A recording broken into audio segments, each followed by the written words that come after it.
언어를 배운 침팬지가 사육사에게 했던 충격적인 말. 에이브럼 노엄 촘스키라는 미국의 언어학자는 이런 말을 했습니다. 언어는 인간만이 구사할 수 있다. 이 말에 동의하는 학자들도 있었지만 그렇지 못한 학자들도 있었는데요. 노엄 촘스키의 이런 주장에 동의하지 않는 학자들은 그의 주장을 반박하기 위해 하나의 실험을 준비합니다. 바로 침팬지에게 말을 가르치는 것이었는데요. 만약 침팬지가 말을 배워서 사용하면 촘스키의 주장이 틀린 것이라는 것을 증명할 수 있었기 때문입니다. 침팬지는 인간과 약 90% 이상 DNA가 일치하는 동물로 지능 또한 아주 높았기 때문에 가능성이 충분히 있어 보이는 실험이었는데요. 하지만 침팬지의 성대로는 인간의 언어를 구사할 수 없었기 때문에 과학자들은 수화를 가르칩니다. 바로 이 녀석이 수화를 배운 침팬지 님입니다. 님은 생후 10일이 되었을 때 어미와 분리되어 한 연구자의 집으로 입양됩니다. 님은 인간의 아이와 똑같은 방식으로 옷을 입고 인간들과 같은 공간에서 생활하고 식탁에 앉아 밥을 먹고 반려고양이와 놀기도 하며 생활했습니다. 그리고 수화를 통해 언어도 배웠는데요. 그 속도가 생각보다 정말 빨라서 금방 사람들과 의사소통을 했다고 합니다. 하지만 님이 조금 성장했을 때 문제가 나타나기 시작하는데요. 어느 순간부터 님에게 동물의 야생성이 나타나기 시작한 것입니다.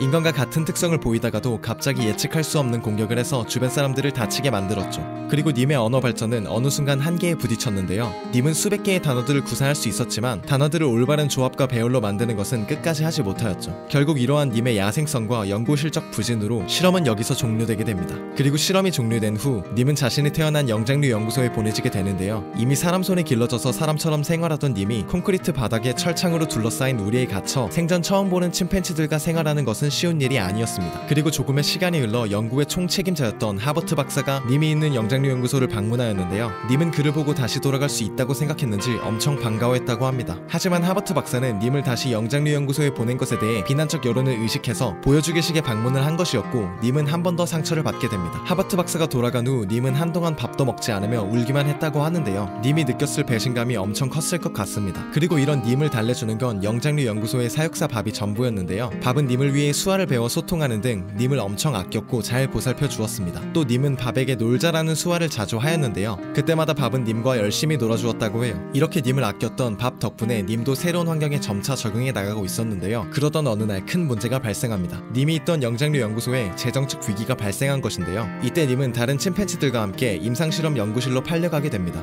그리고 님의 소식을 듣게 된 밥과 동물 애호가들은 님을 구하기 위해 소송을 걸고 노력을 하였지만 결국 패소하게 됩니다. 그리고 님은 임상실험 연구실에서 실험용 침팬지로 생활하게 되었는데요. 그러던 와중 다행히도 님의 소식을 전해들은 한 농장주가 거액을 주고 님을 자신의 농장으로 데려오게 됩니다. 그리고 한참의 시간이 지나 어느 날 님을 엄마처럼 길렀던 여성 연구원이 님이 있는 농장을 방문하였는데요. 그녀는 님이 자신을 알아보고 반겨줄 것이라 생각했지만 님은 그녀를 보자마자 분노에 차 공격하였습니다. 님은 그녀에게 엄청난 배신감을 느끼고 있었던 것이었을까요? 이 일이 있고 10년 후 님에게 또 한 명의 손님이 찾아오는데요. 바로 영장류 연구소에서 님을 돌봐주었던 밥이었습니다. 밥은 우리 안에 들어가서 님을 만나기를 원했지만 농장주는 일전에 님이 여성 연구원을 공격한 일 때문에 허락하지 않았는데요. 하지만 님은 우리 밖에 있는 밥을 바로 알아봅니다. 그리고 님이 밥을 보고 처음 건넨 수화는 놀자였습니다.